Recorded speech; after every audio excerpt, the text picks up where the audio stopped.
జీవస్వరం అనుదిన దైవవాక్య సందేశంలోనికి మీకు అందరికీ స్వాగతం, సుస్వాగతం.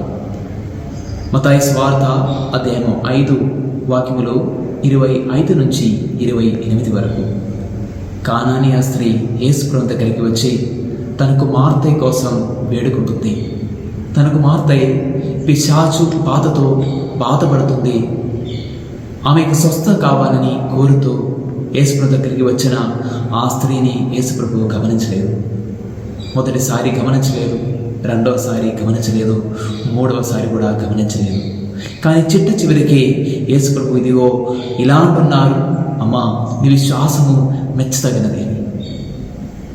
ఆంగ్లేయ భాషలో ఒక వినియోగం ఉన్నది, ద బ్లెస్సింగ్ ఇన్ డిస్గైజ్.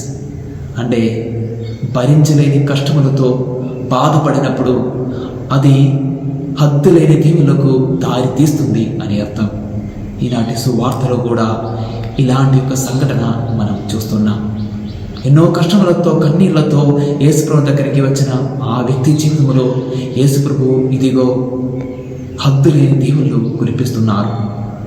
నిజాయితీకి ఆమె పొందిన ఆ దీవెన అనేది దైవ ప్రమేయం.